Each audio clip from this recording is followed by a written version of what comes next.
que a gente fala de segunda linha de tratamento. Antes de entrar em segunda linha, alguma dúvida ou pergunta? Não, isso aí é uma interessante pergunta. Não, isso gera confusão, porque quando a gente faz o Fofoxir, você pensa, nossa, numa doença muito dependente de quimioterapia, eu dou todas as quimioterapias que funcionam de uma vez só, né? O que acontece depois disso? Acontece que quando você controla a doença com Fofoxir, você quase nunca vai fazer Fofoxir por muito tempo, o paciente não tolera, você já vai começar a manutenção, igual foi o estudo. E depois, quando ele progride, aí sim você volta ao tratamento. Algumas vezes, quando o paciente progride, ele pode progredir de uma forma que ele não tenha performance para receber triplet. E aí você vai dar doublet e aí vai voltar ao sequenciamento. A parte de sequenciamento, a gente vai conversar agora. Tem tratamentos de primeira linha que eu não falei ainda, só porque o caso é antigo. Então já a gente vai falar um pouquinho sobre sequenciamento, porque agora a gente está entrando na parte de segunda linha. A gente já sabia de muito tempo, então eu vou passar rapidamente, que você começar por FOLFIRI, depois passar por FOLFOX, ou começar por FOLFOX, depois passar por FOLFIRI, são dados semelhantes, então tanto faz. E a gente já sabe, já faz algum tempo, que você manter o bloqueio antiangiogênico, seja com o bevacizumab, seja com a aflibercept, seja com o ramucirumab, você traz ganhos aí em alguns desfechos se você manter o bloqueio antiangiogênico na linha posterior. Então é uma coisa que a gente tende a fazer. Mas gostaria de lembrar a todo mundo que o grosso do benefício está na químio, não está no antiangiogênico. Então foi o que foi feito para ela, cadê? Ela saiu do FOLFIRI bevacizumab e foi para o FOLFOX e bevacizumab. Ela não fez triplet naquele momento. Só que, infelizmente, tal qual era esperado, a doença vai ficando mais quimio-resistente, ela teve progressão de doença e aumento de marcador. Aqui são as tomografias, os PETs mais antigos, aqui os PETs mais novos aqui em cima. Então teve alguma piora. E aí vem a pergunta, uma paciente já fez FOLFOX, já fez FOLFIRI com bevacizumab, que opção de tratamento você faz agora? A gente tem aqui 1, 2, 3, 4, 5. Dá para voltar rapidinho? O paciente que faz triplet, ele acaba sendo controlado por mais tempo. Aí você acaba dando manutenção, aí quando progride, você vai voltar com triplet ou com doublet. Então, geralmente é assim que acontece na prática. Ou se o paciente tiver muito pobre, uma doença muito ruim, que progride rápido a Fofoxir, aí você está em muitos maus lençóis. Tem que torcer para achar alguma alteração molecular que funcione. Tem muita coisa aqui que não tem certo ou errado. Eu acho que atualmente talvez só tenha uma alternativa que hoje em dia possa não ser a primeira escolha. Eu coloquei esse símbolo aqui de proibir em TAIS e BEVA porque essa opção não existia na época, mas hoje existe. A gente está perguntando agora de terceira linha, né? Fez FOLFOX, FOLFIRI, FOLFOX. Ah, essa é uma pergunta muito interessante. Porque é o seguinte, os estudos que fizeram isso, eles não estavam nem aí para o tempo que progredia. Era predeterminado que era para voltar para o mesmo tratamento. Mas o próprio OptIMMox, muita gente falhou com o desenho, porque se progredia muito rápido, já queria trocar para outra linha. Então, se a gente não tem isso muito bem arbitrário de qual é um tempo objetivo que diga assim, agora eu vou trocar, agora eu não vou. Óbvio que num contínuo, quanto mais cedo ele progredir manutenção, pior é para você respor o mesmo tratamento. Provavelmente ele vai progredir muito rápido. Eu tive um paciente SUS essa semana que veio para mim com segunda opinião, que ele fez Xelox, respondeu bem. Nos primeiros 3 meses de manutenção progrediu. E aí no cenário SUS, que ele nem tinha catéter ainda, ele não tinha meio que outra opção de você voltar o Xelox e deixar ele irinotecan para a linha subsequente. Mas esse paciente vindo para mim com uma doença que cresceu rápido e volumosa, se ele tivesse convênio e pudesse tratar no privado, eu já teria começado triplet para ele, porque ele já mostrou ser uma doença de prognóstico ruim. Mas sempre que progride muito rápido, se você achar que você pode não ter a chance de oferecer outra linha de tratamento para esse paciente, você já vai trazer uma mudança logo agora, porque vocês... eu tirei esse slide daqui. Mas você beneficia o paciente se você conseguir expor ele a todas as opções de tratamento. Então, se o paciente progride muito rápido, você fica mais tendencioso a trocar de FOLFOX para FOLFIRI, de FOLFIRI para FOLFOX, a depender de quanto tempo ele ficou em manutenção. Mas não tem um número pré-estabelecido, não. Os estudos não diziam isso. TAIS e Avastin, interessante, e alguns escolheram Fofoxir e bevacizumab. Muito interessante, muito interessante. A gente tem já de alguns dados a trifluoridina a trifluoracil, né, o TAIS 102, o Lonsurf, o regorafenib, que é o Stivarga, no cenário de terceira linha, que quando comparado a placebo, trouxe algum ganho de sobrevida global, algum ganho de PFS, pequeno, tá? E perceba que tanto num quanto no outro, olha como essa curva cai aqui, ó, de Progression Free Survival. Olha como essa curva despenca aqui, ó, de Progression Free Survival. Isso aqui é a primeira avaliação tomográfica. Na primeira metade já progrediu. Então são tratamentos pouco eficazes. É o que tinha aprovado na terceira linha, mas são pouco eficazes. É para ter isso em mente. E a melhor sequência, TAIS ou REGO-REGO-TAIS, sempre foi um debate, mas não tem um claro padrão de quando você prefere um ou outro. Essa é a resposta correta. Mas até aqui, mais recentemente, na última ASCO GI, foi apresentado os dados do Sunlight, que pegou pacientes com TAIS e BEVA randomizado para TAIS, ou seja, dessa vez não é randomizado contra placebo, como foi o TAIS e o regorafenib no slide anterior. Um estudo relativamente interessante do seu tamanho, 500 pacientes com 2 linhas de tratamento no mínimo anteriores que tinham progredido e com um endpoint primário de overall survival. Então eram pacientes que na sua maioria tinham cólon esquerdo, eram pacientes que na sua maioria tinham Carrais mutado e eram pacientes que na sua gigantesca maioria também já tinham recebido bevacizumab anteriormente, tá? Então a gente fala aqui de uma manutenção de bevacizumab em terceira linha. É interessante como bevacizumab é um remédio que nem é o mais importante, mas é um dos mais prescritos, né? É quase que um ótimo tempero, porque não chega a ser a coisa propriamente que alimenta, mas tá todo mundo lá colocando no seu tratamento o tempo todo. Mas enfim, o bevacizumab aqui, adicionado ao TAIS, de fato trouxe um ganho interessante no cenário de doença muito metastática, né? Uma sobrevida global, curvas que abriram com maior propriedade, saíram de 7,5 meses para 10,8 meses de sobrevida mediana global no cenário de linha avançada. Então, um ganho considerável de novo. Não foi contra placebo, agora foi contra outro tratamento ativo, né? E meio que duplicou o Progression Free Survival. Então, para mim, tornou-se a opção de tratamento. Então, eu concordo com a votação de vocês. Na época não tinha esse tratamento.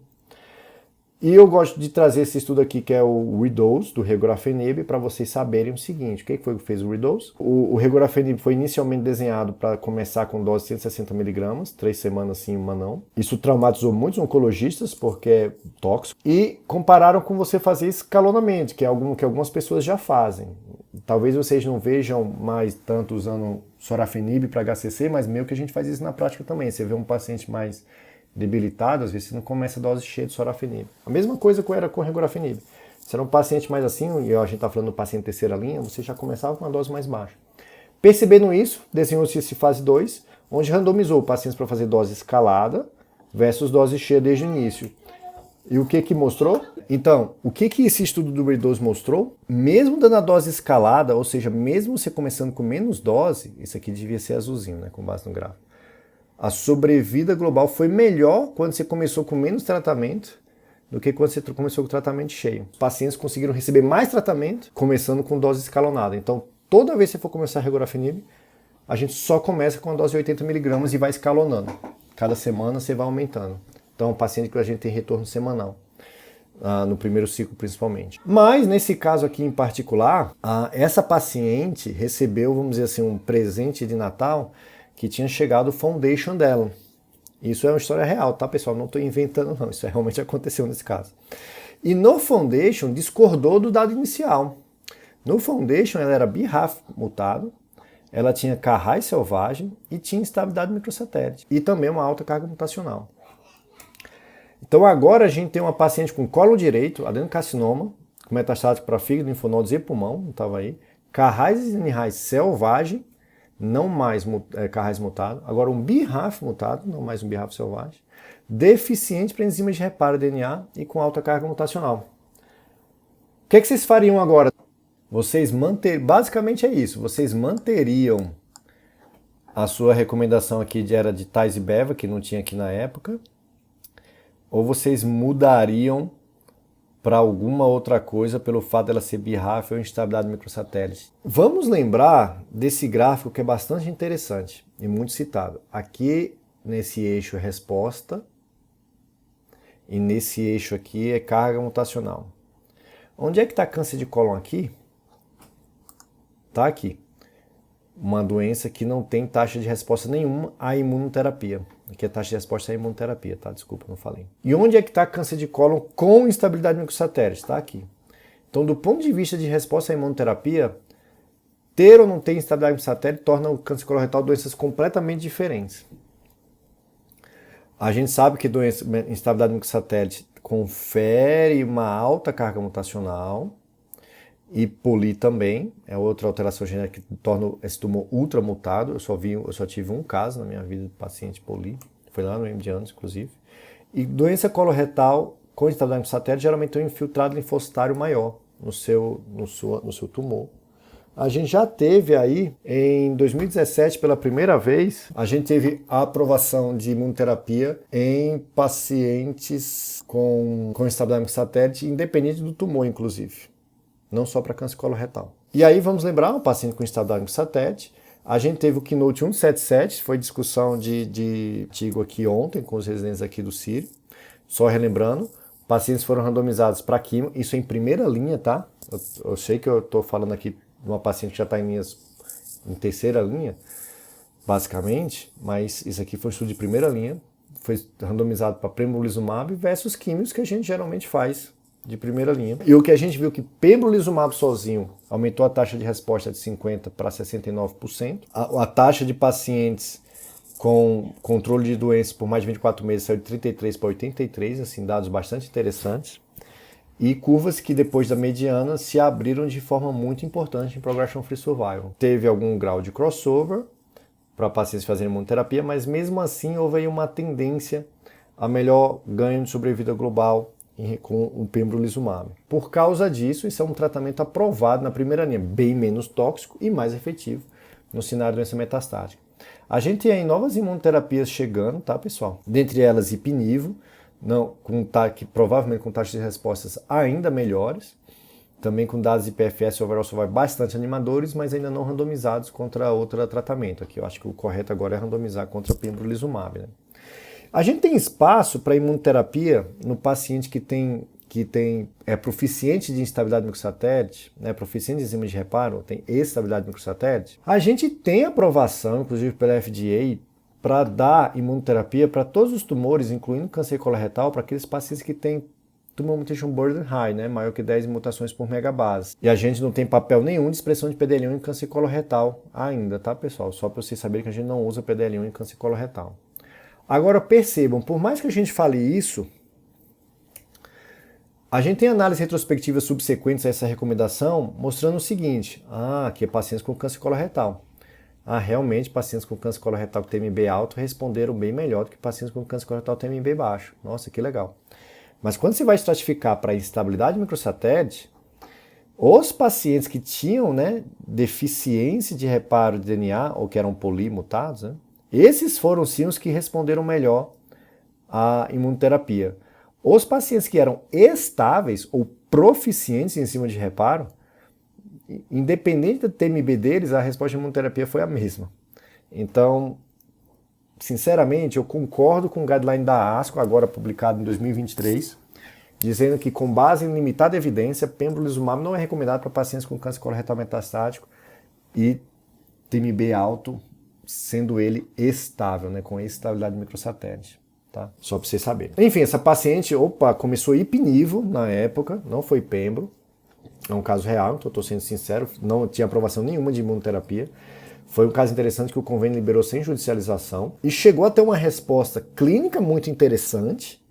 Ela se sentiu melhor, marcadores de fato despencaram, mas a imagem mostrou uma piora, o que não fazia muito sentido. Aqui é o PET anterior, o PET atual. Após 4 ciclos de Ipinivo. A gente ficou, nossa, o que será que aconteceu? Aí eu não vou fazer enquete, só por causa do tempo, mas a gente fica entre continuar a imunoterapia, interromper a imunoterapia, biopsiar algo para entender. A dúvida, pessoal, foi muito assim, isso aqui é uma reação sarcóide, a imunoterapia, ou a tal da pseudoprogressão, a imunoterapia, o que o paciente melhorou, o marcador caiu, e a gente repetiu um PET subsequente, continuou piorando, e a gente chegou a os marcadores depois começaram a se elevar mesmo, e a gente até biopsiou um dos linfonodos que cresceram e tinha adenocarcinoma lá. Então o que aconteceu com essa paciente foi uma situação de resposta frustra. Respondeu muito bem, mas progrediu muito rápido. Infelizmente, eu lembro que a gente tinha ficado feliz demais, porque esses pacientes, quando respondem a imuno, tendem a ter uma resposta duradoura. É uma paciente muito querida, inclusive. E a gente tinha ficado muito feliz, mas aí progrediu rapidamente. Nesse momento, o que a gente ia fazer? Eu vou responder para vocês, em benefício do tempo. Ela era BRAF mutada. Então a gente foi para falar de BRAF, rapidamente. No BRAF, problema de novo, está aqui embaixo, então tem tudo para dar resistência à terapia anti-EGFR também. A gente já tinha dados retrospectivos mostrando isso, a gente tem um racional mostrando isso, mas mesmo assim alguém inventou um estudo prospectivo que eu vou mostrar já já. Lembrando que BRAF confere pior prognóstico, mesmo em pacientes de comparação Car-High e N-Highs, e alguém fez o 5.5, que comparou folfoxir e cetuximab versus folfoxir e bevacizumab numa população BRAF mutada. Eu não precisava desse estudo para saber que o bracetoximab iria pior. Fizeram e de fato foi pior o bracetoximab. Então, eu gosto de lembrar que BRAF e as mutações não são todas iguais. Quando a gente fala BRAF mutado, a gente fala de BRAF V600, que é 90% dos casos. Quando a gente tem BRAF não V600, são os outros casos. E esse é o nosso clássico BRAF, é o V600E. Esse aqui, pacientes BRAF wild type. E esse aqui são pacientes com outras mutações BRAF. Então, pacientes que são tão bons ou até melhores do que BRAF selvagem. Quando a gente fala terapia anti-BRAF, a gente não está falando terapia anti-BRAF para esses casos aqui não, tá, pessoal? Isso vale para melanoma também, para V600. No caso melanoma, V600E e V600K. Então, são pacientes que invertem, né? São pacientes que tendem a ser mais jovens, mais de sexo masculino, mais de cólon esquerdo, mais estabilidade microsatélite. Pacientes que têm mutações não V600, que é quase que o contrário do que pacientes que têm mutação com V600E. Enfim, a gente teve o estudo do Beacon Trial. O estudo do Beacon Trial também foi publicado no New England em 2019. Eu vou usar os dados da apresentação. Pacientes foram randomizados para encorafenib, binimetinib e cetuximab, terapia tripla, sem nenhuma quimio aqui, tá? Sem nenhuma quimio. Tripla, sem nenhuma quimio. Encorafenib, que aqui é o inibidor de MEK, né? O binimetinib. Encorafenib ou cetuximab apenas, ou a quimioterapia folfírico cetuximab, uma quimioterapia muito padrãomente usada, né? Então, o triplet de terapia-alvo ou o doublet de terapia-alvo foram bem melhores do que a quimioterapia, nesse cenário aqui de segunda linha, dessa população com BRAF mutado. Só que o doublet e o triplet foram bem semelhantes, tanto em overall survival quanto em resposta, né? Taxa de resposta de 27%, 20%, e a quimioterapia com uma taxa de resposta minúscula de 2%. Então, com base em ganhos em desfechos e bem superiores à químio, essa paciente recebeu inibidor de BRAF, inibidor de MEK anti-EGFR. Naquela época ainda, quando ainda não era aprovado no Brasil, a gente conseguiu dar para ela também. Ela teve uma resposta, o PET deu uma limpadinha interessante. Aqui a PET anterior, PET atual, PET anterior, PET atual. O de baixo é anterior, de cima é atual, e marcadores caíram novamente. Ficamos muito felizes. Mas, infelizmente, rapidamente essa paciente progrediu novamente. E com marcadores que depois começaram a subir. Essa paciente, então, fez esses tratamentos. E depois, nesse cenário de progressão a tudo que a gente tinha no momento, o que mais que a gente poderia fazer? Mas eu gostaria de trazer para deixar a aula completa o que teria acontecido se essa paciente fosse HER2 amplificado. A gente sabe que HER2 não é uma alteração muito comum, chega a 4% dos pacientes com câncer coloretal metastático ou pouco menos. Tende a ser um pouco mais comum depois de exposição anti-EGFR, sugerindo que possa ser um mecanismo de resistência a essa terapia. A gente já teve alguns estudos aí com trastuzumab lapatinib ou trastuzumab pertuzumab. Eu vou pular eles em benefício do tempo, só para falar dos dois mais importantes. Eu gosto de trazer esse estudo para mostrar essas duas curvas de pacientes que fizeram aqui, ó, quimioterapia apenas, né? Sendo HER2 amplificado ou não, dados semelhantes, mas que fizeram terapia anti-EGFR, sendo HER2 amplificado ou não sendo, que sugerindo que HER2 amplificado dá resistência anti-EGFR, dado interessante. A gente tem dois estudos importantes. de terapia anti-EGFR em cólon, vai ter muito mais outros, mas um é o Destiny Colorectal Cancer 01, que mostrou aqui dados interessantes de resposta de 45% e de disease control de 83%, num cenário de pacientes com no mínimo 2 linhas de tratamento. Aqui só para pacientes com HER2 3 cruzes ou mais, tá? A gente não tem essas histórias que a gente tem em mama de pacientes HER2 low responder a deruxtecan em câncer coloretal. Então a gente trouxe aqui, ó, pacientes HER2 hiperexpresso, dados bastante interessantes, só que 3 pacientes aqui faleceram da droga, né? Por pneumonite secundária a deruxtecan, toxicidade que você já tem conhecimento dela, então a gente tem que ter cuidado.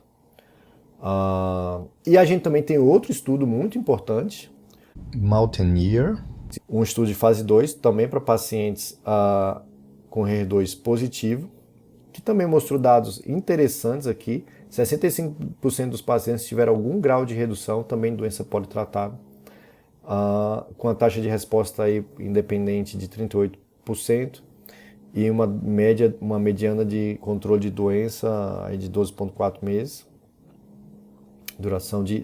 controle de duração de resposta, e sem óbitos, que é uma diferença do deruxtecan, sem óbitos por tratamento. Então, assim, sem grandes toxicidades relacionadas a isso. Então, ele virou, vou até escrever aqui embaixo, ele é o primeiro tratamento aprovado pela FDA contra anti-HER2 em câncer coloretal.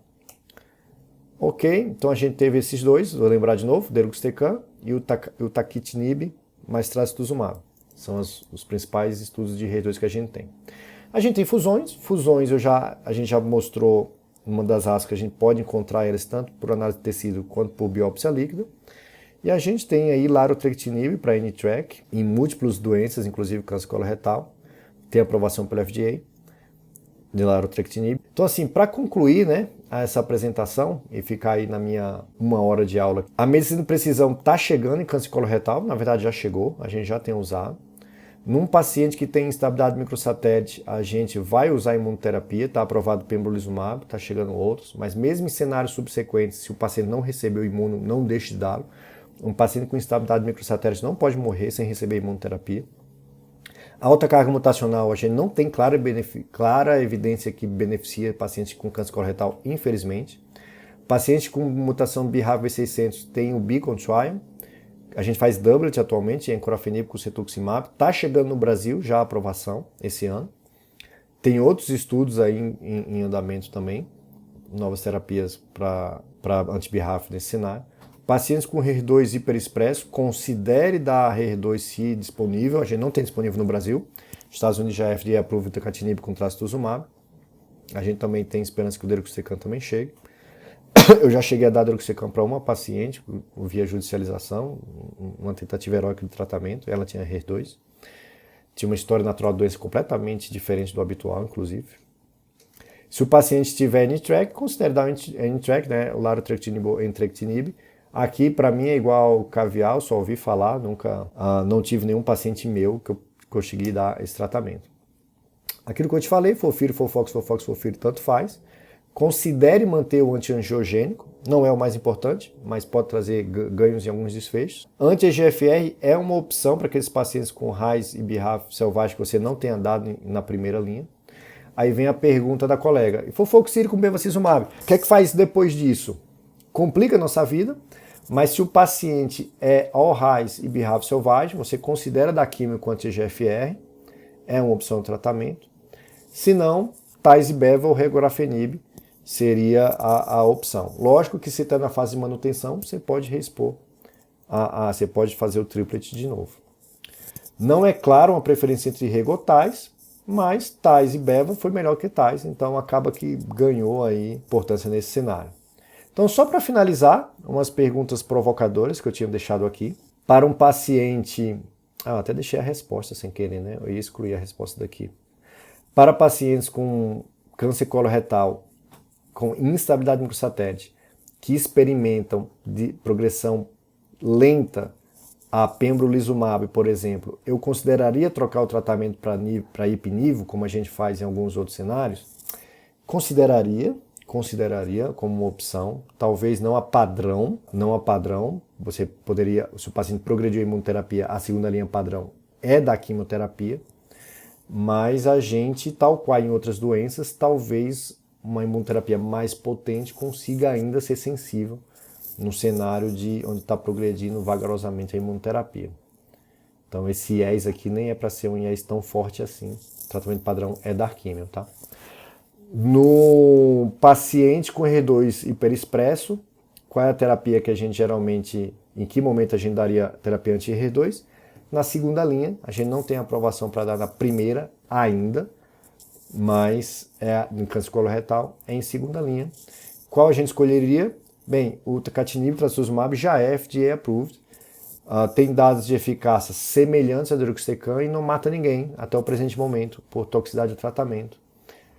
Então tem sido seria, se eu tivesse todas as opções de tratamento a meu dispor, seria a minha atual preferência. Essa aula aqui em maio de 2023 pode mudar a qualquer momento. Inclusive foi publicado o estudo na Lancet agora em maio de 2023, tá? Lembrar a toxicidade. Qual é a minha preferência aqui? Como eu já falei, minha preferência atual tem sido Tais/Bev seguido de Rego, porque esses aqui foram dados melhores. Esse é um paciente que está próximo do seu fim de tratamento. E, para acabar, para pacientes com doença câncer coloretal metastático, terapia anti-EGFR que experimentaram progressão, existe alguma circunstância que você redesafia o paciente à terapia anti-EGFR de novo? Sim, principalmente se o paciente já respondeu no passado, e ele progrediu, ele pode vir a responder de novo. Se o tempo dessa reposição for longo, o paciente ficou muito tempo sem o anti-EGFR, e se eu tiver uma biópsia líquida mostrando que não detecta mutações que conferem resistência a cetuximab. Esse é o candidato perfeito para redesafio de químio com anti-EGFR, seja cetuximab, seja panitumumab. Tá bom? Queria agradecer a todos aqui, essa cachorrinha da minha esposa, e essa é um presente que essa paciente que a gente apresentou o caso deu para minha filha de presente, a gente guarda até hoje. Era uma paciente muito querida que infelizmente veio a falecer após toda essa batalha.